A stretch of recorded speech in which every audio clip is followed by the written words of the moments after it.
Welcome to the Mirror Movement. I'm Angela, and I'm very excited today. We have Molly Marie in the studio. And Molly is not only a colleague, but has become a very good friend, and I'm so honored that you're here today. So, yay! Poor Molly has had the lovely experience of photographing me on multiple occasions, so you know what lovely. you know what a pain I am in front of a camera. So, but today it's your turn, so I'm very excited that we can return the favor. So, you have recently made some changes in your business, and you have narrowed your focus to specialize in women's portraiture. So I'm wondering if you can tell me a little bit about why you made that decision and why you've chosen to go that route. Yeah, basically I just really wanted to be able to specialize in something so that I'd be able to work at that every day and just get even better at it. I always feel that when you really focus on one thing, that's when you're able to really say that you actually specialize in something.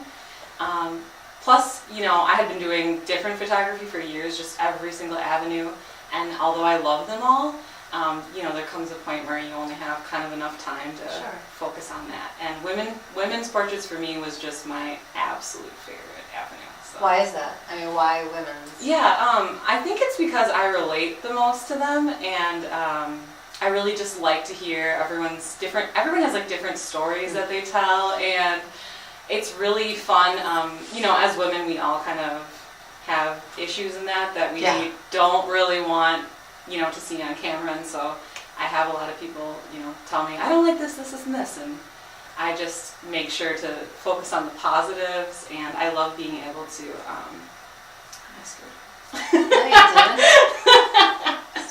Okay. I love being able to just work with them and show them all the positive things that they're maybe not seeing.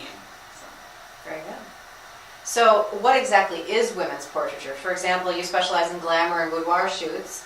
I think a lot of people might think that when they hear glamour, they think of the old, you know, 80s glamour shots, if you will, that were set up in the malls and such. How does what you do differ from that sort of photography?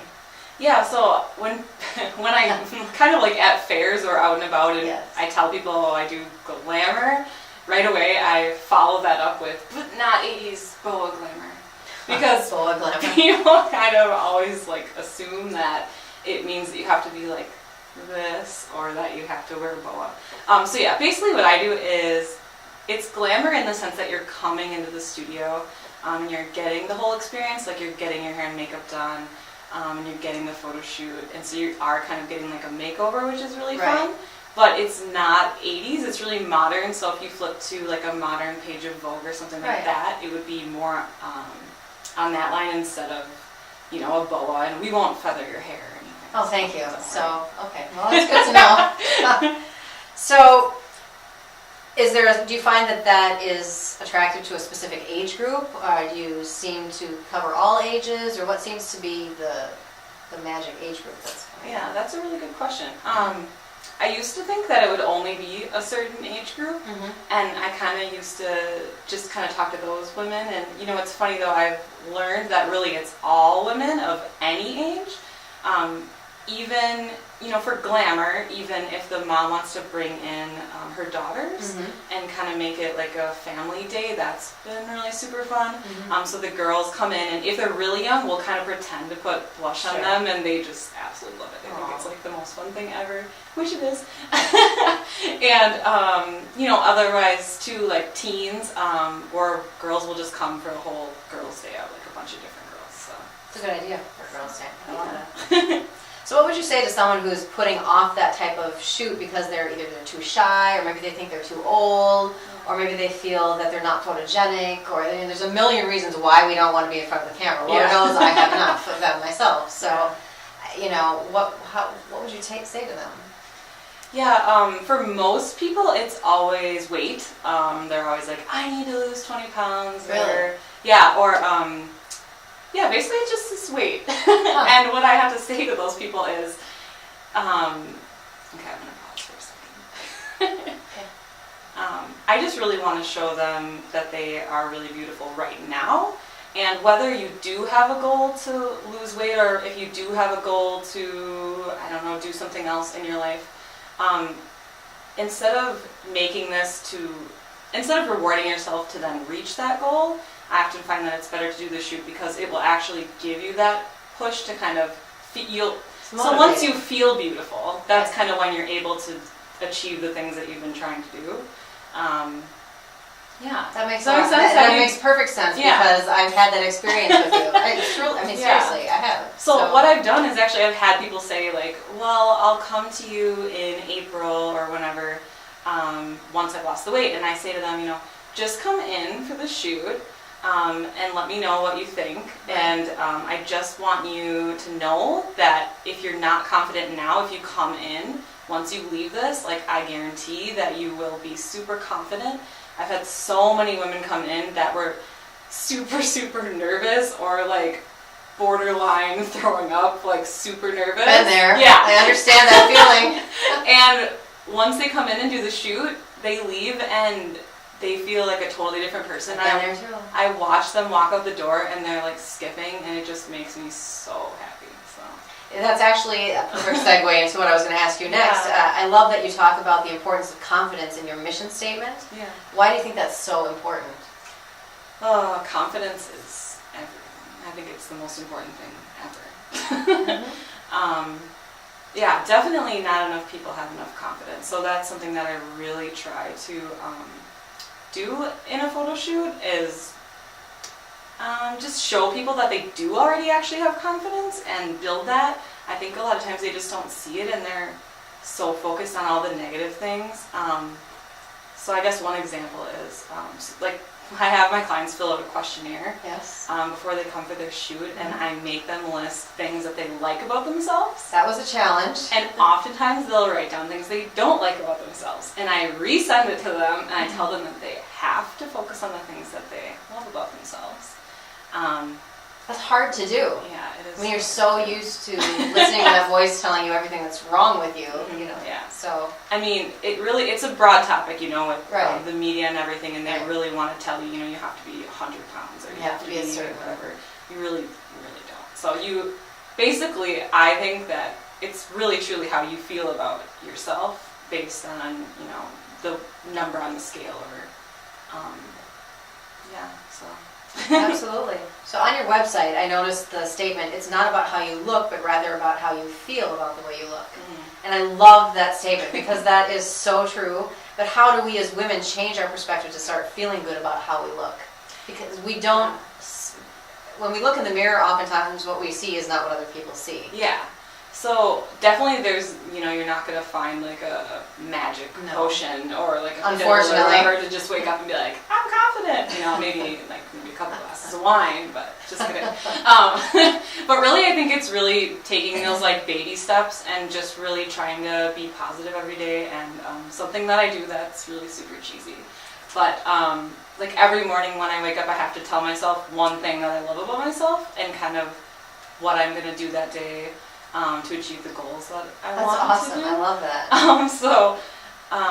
One other thing that I've been telling people to do is I ask them if this seems really small, but I ask them if they put their clothes out every day before they're going to wake up for the next day, and everyone just says no. Huh, I don't Usually, do that. I don't think so. Yeah. But I started doing that in high school actually, and I think it helps your confidence because you, it helps your stress level. Well, first of all, you don't have to, exactly. I stress every morning about what I'm going to wear. So. Yeah, but I think you're excited to get up and kind of like wear that outfit, and you feel great in it, and you already have it put together, and it's just, I don't know, it's a really great way to just put that on and look in the mirror and feel good about yourself. That's actually an excellent idea. I love that. Very cool. So as a photographer, you're constantly searching for the beauty in everything. Yeah. So of course you find it, because when you're looking for that, that's what you see. But as women, we're often looking for the negative. You know, we're looking in mirrors that are magnified by how many times, 100 times, and oh my God, look at this wrinkle and that wrinkle. And so of course we're looking for those flaws, so we find them. Yeah. And what I found in being photographed by you is it was eye-opening and life-changing. And I know that might be, I mean, you're younger than me, obviously, so that might be hard, but it really is life-changing because all of a sudden you look at these pictures and it's like, oh my God, that's how she sees me? Because that is not what I'm seeing when I look in the mirror. So what advice would you give to women to help change that perspective when we look in the mirror? Because as a photographer, you're trained to find that beauty in everything. as human beings, we're often trained to look at our flaws and find our flaws, and they're always going to be there because we're human. So what would you say? Yeah, as cheesy as it sounds, I think it's important to look at the beauty in everything every day. And something that actually I learned in a photography class in high school, I believe, is one of our professors had us, when we're going on a road trip, not driving ourselves, but Oh, that's good to when know. we're a passenger, when we're on a road trip, she had us do this thing where we would pretend it was a camera. Mhm. And every time we would see something beautiful, we would snap a picture. Hmm. And you didn't actually have to be taking a picture. But basically, that's kind of what I wish everyone would do daily. And I know that it's hard and no one is perfect, but if you just, every time you looked at yourself, if you could just at least point out one thing that you love about yourself and just really try to focus on that, that definitely would boost your confidence. And another thing too is just doing things for yourself. I know we get really, really busy with work and our families and everything, but just really schedule time for yourself to make yourself feel good, whether it's just getting a massage or getting a photo shoot or that's whatever. very true, because I think especially today, there's a lot of people who are moms and they have family, they're running constantly. Yeah. But it's so important to remember to take time for you, because if you don't, then you're not in your best shape for everybody else. Yeah, so. and I've definitely been that person, where I've just been so busy with work and that, and you have to schedule it. I don't know, you just have to make time. Work in there. It's so important. So Good to know. I agree. So I'm curious, you've been a huge supporter of the Mirror Movement, which I can't even begin to tell you how much I appreciate it. I could never do this without you and lots of other people, so thank you for that. Well, thank you. So I'm curious to hear your perspective and what the Mirror Movement means to you and what you think it can do for people. Yeah, actually, I remember we were reviewing your pictures, Yes, I we believe, were. and we were talking about confidence and, something about looking in the mirror and telling yourself the things that you love about yourself and really focusing on the positives. For me, Mirror Movement is just, basically, I think it's a reminder to women to really focus on the positives, but also to bring women together as a whole, so that, if you just moved somewhere new, or if there's a new challenge in your life or something, like, you don't need to do that alone, or you don't need to, you can have friends by your side, and you can tell each other how beautiful It's a you community. are too. Yeah, exactly. Yes. Which, by the way, I love your shirt. Oh, geez. Thank you. It's very sparkly. So It's festive. wonderful. Well, thank you very much. I appreciate you coming in today. It's nice to have you in front of the camera for a change instead of behind it. Yeah. So I really appreciate it. I can't tell you how much. Thank you for having me. It's Absolutely. really fun. So thank you, everyone. So Mirror Movement, changing perspective, one woman at a time.